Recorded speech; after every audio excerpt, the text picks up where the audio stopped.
Alors maintenant, on va voir les éléments sémantiques, c'est-à-dire des éléments qui vont spécifier explicitement ce qu'il va y avoir à l'intérieur. D'accord? C'est-à-dire, on a déjà vu par exemple les paragraphes. Les paragraphes, à l'intérieur, vous voyez, je fais un lorem 10, j'appuie sur Entrée ou sur Tab, ça me met du texte, très bien.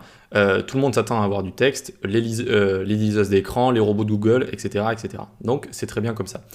Et notamment ici, on a les divs qui ne sont pas des éléments sémantiques, c'est des éléments qui servent à structurer une page en englobant ou non d'autres éléments comme ça. Vous voyez que ça nous fait une sorte de structure comme ça. Mais il peut être assez intéressant quand on utilise ou quand on va créer du contenu particulier, comme le texte que je vous ai montré ici, d'utiliser d'autres éléments sémantiques. Donc je vais vous les montrer ici directement. On peut avoir par exemple article comme ça. Alors, article directement, d'accord, article, et vous l'aurez deviné, hein, ça sert à, quand vous avez un blog par exemple, ou un contenu à montrer sous forme d'article, eh bien on va pouvoir écrire article pour montrer qu'à l'intérieur il y aura bien un article. On peut avoir aussi, assez intéressant, le footer. Le footer, c'est ce qu'il y a en bas d'un site, vous savez, qui donne des renseignements supplémentaires, un numéro de téléphone, une adresse, ce genre de choses, une date de création de site, c'est en général ce qu'on met ici.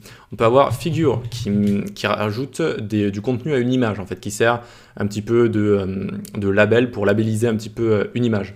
Ensuite, ce qu'on a assez d'intéressant également, c'est nav. Dès qu'on a une navigation, bam, ça le dit directement à la liseuse d'écran, etc.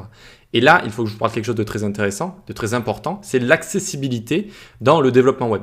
L'accessibilité, c'est le fait qu'un site puisse être vu par des gens de toutes les langues différentes, des gens malvoyants qui ont des handicaps, des gens daltoniens, des gens, etc., etc.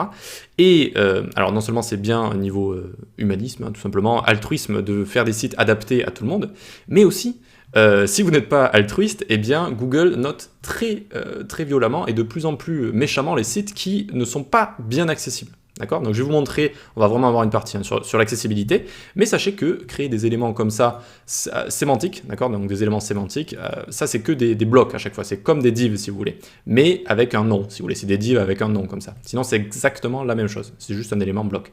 Eh bien ça aide les liseuses d'écran, ça aide les robots de Google à savoir ce qui se passe sur votre site, à du coup les liseuses aussi pouvoir lire et être prêts à ok là il y a un article, là c'est une navigation, là il y a ceci, là il y a cela. Voilà. Donc je vais vous en montrer d'autres et vous verrez quand on va créer des sites ensemble, je les utiliserai notamment pour la navigation, etc. On peut avoir un header, voilà, dans une partie haute du site, c'est un peu l'opposé du footer si vous voulez. On peut avoir une partie main également, c'est le contenu le plus important d'un site. Voilà, ce que j'aime beaucoup utiliser également c'est sections.